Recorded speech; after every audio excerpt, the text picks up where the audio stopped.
Mhm.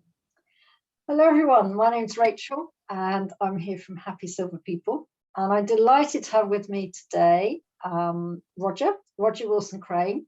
We share the same initials, which is quite unusual. So it's the first person I've actually met with the same initials. So yeah, I feel we have a connection already, Roger. And I have never actually met Roger before or spoken to him, although I've been very aware of him over the last few months because he's part of the writing group that I belong to, although much further ahead in his journey in terms of actually getting something written. So hello, Roger. Hey, Rachel. As I said, great to have you here. And I asked you beforehand to do a little bit of homework and talk about yourself. So would you like to just share what your thoughts were in terms of telling people a little bit about yourself?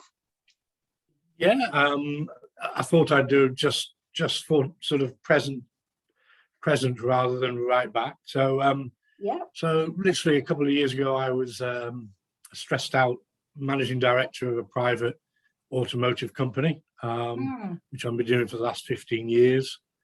Decided to take the monumental decision to take a step back, be a part-time consultant, which was in March 2020. Right at the same time, unfortunately, when the pandemic hit. Yes. So yeah, so I had nothing.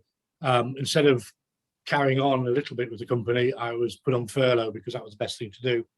So going from 100 emails a day and 20 phone calls a day to absolutely nothing and no contact, that was pretty hard at first, and I felt a bit lost through the summer. So it was basically later on in the winter, I think, it was November, when my wife Victoria persuaded me or cajoled me into joining that book group with Michael Heppel, which I didn't want to do, and but she sort of made me a little bit. So so I joined that, and as soon as I started that, it was just inspirational, and I'd always wanted to write a book, and so by giving up and doing that part-time thing, I had felt deep down I probably would do it, but I got the kick, I think, from the group and from Michael. And I suppose here I am today, 2 years on from there, or 18 months on from there, with a published book. It was briefly an Amazon bestseller, which was fantastic. Congratulations. Thank you.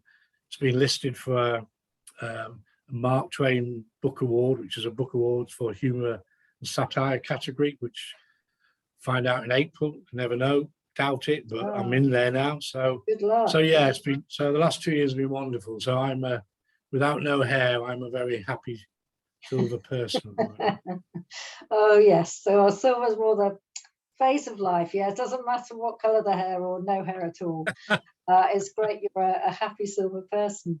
And I feel I should just show your book. There we go, certified. Oh, yes. Roger. Yeah. Thank you. Promo there. So, Roger, you said you had actually always wanted to write a book, but did you know it was going to be this book? It was going to be this kind of story, this kind of content, or did you just want to write something? Yeah, in a way, yeah. I wanted to write. I always wanted to write about my father's death and funeral, because we were estranged and we hadn't been in touch for 20 odd years.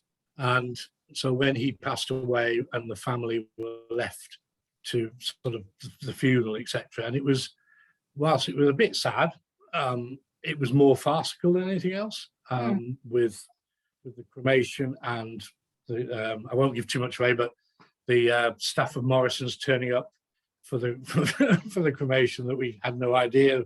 We thought it'd just be the three of us as a family, and then trying to find the place that he'd asked for his ashes to be spread in the Yorkshire Dales up in the moors. He'd asked for this particular rock, which we hadn't heard of, even though we'd come from that area. You know, that's where I was brought up.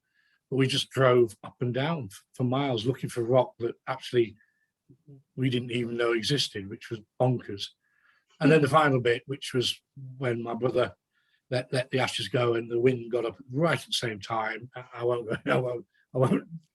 Anyway, yeah, it just went everywhere, as you imagine. So I'd always wanted to write about that, but you couldn't make a book out of that. And so I thought, so then when I joined to write that book, it was very intense, where you have to have a title, have an idea. And my daughter Holly was sort of unexpected. I got to an age where I didn't think I was going to have children, and she came along, which was wonderful. And so then I thought, okay, so I've got an unexpected birth, and I can make something of that. And I've got a bizarre death, if you like, with my father. I've been to a couple of weddings and been involved with some which were rather funny, and so that was where the word hapless came from.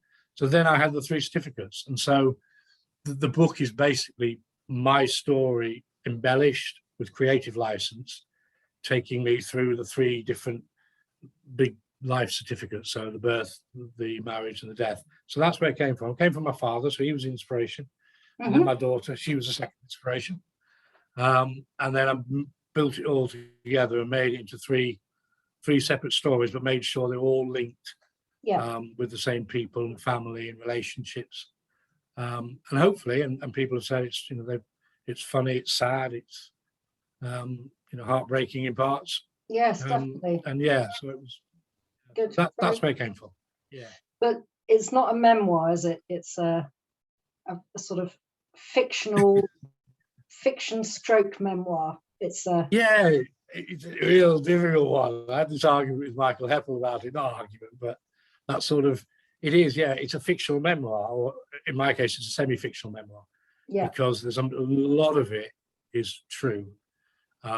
Some of it completely made up, and some of it a little bit true in a chapter that I've then just used that creative license. So yeah, it is a bit odd. Some of the reviews have been, it's a great memoir. Some have said it's a great contemporary fiction. It's, I'm not quite, I've never been quite sure how to describe it, Rachel. It's a memoir, but not quite true. Right, okay. So what do you see yourself doing over the next 6-12 months and beyond? More writing or moving into other directions? More writing. I mean, I'm still trying to push certified as much as possible. So I'm reaching out to reviewers and trying to get it like a bit of an octopus and getting it in more into the wider world. And so I'm working really hard at that. I'm still doing work for my automotive, for the automotive company. So I've still got to keeping doing that to keep them happy. So I'm writing. I'm trying to do a sort of loose follow-up, which is going to be based around the 3 main dogs in my life, and through a family's life, if you like. So I'm trying to started that. So hopefully, if I can get the same sort of rhythm that I got for certified, I can keep going. I'd like to see that out later on in the year, possibly September, October, depending if I can just get going again, if that makes sense. I am going with it, but it's like the second album, as someone says, isn't it? Really, really, really hard. So I'm just trying to get back into that rhythm. But I am doing that. So fingers crossed, I can have a second book out by the end of the year. That would be lovely. Yeah, that would be great. So how do you feel that you've developed since you went into retirement, semi-retirement? What on a personal level, it sounds like you've learned a lot, you've got new skills, it doesn't sound like you stood still. What have I learned?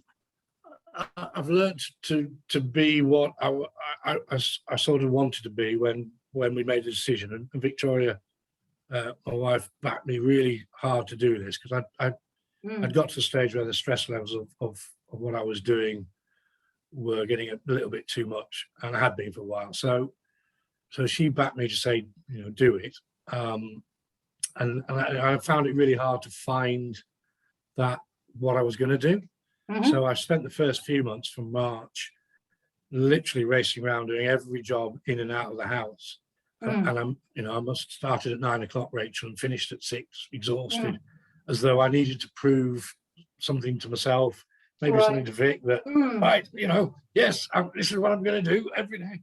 And then I find it really difficult through the summer because with the pandemic, I ended up watching too much news, too many daily briefings, and became very sort of lost, if you like, with no real purpose.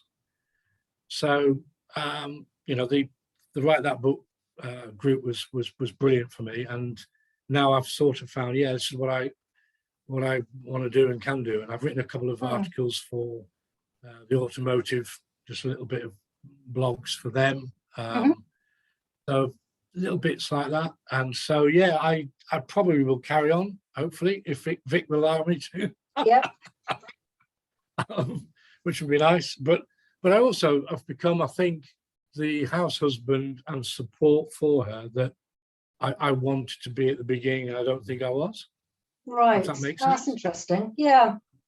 So I think I have now. I've accepted and understood, and I can do my bits, but make sure that I do what I need to do to keep supporting her and looking after her, because she's at it 10 hours a day, 7 days a week a lot of the time. So I think I think I've got to that now where I'm doing that, and I feel as I'm doing the job that I wanted to do for her when I took that back seat, if that makes sense. Hope so, anyway. Yes. I mean, if she watches this and makes a comment, it could be either way, Rachel, but anyway. I'm sure she'll. You can delete them, can't you? You can delete comments, can't you? Just to finish off, Roger, would you have any tips or suggestions you'd like to share with anyone who might be thinking of retirement and is maybe a bit hesitant about taking that step? I think the only thing I would say, I made the decision in the September of 2019, or we did as a couple, and it didn't happen till March. But I never really thought about it properly, not enough to know, okay, what are you going to do? What is your plan?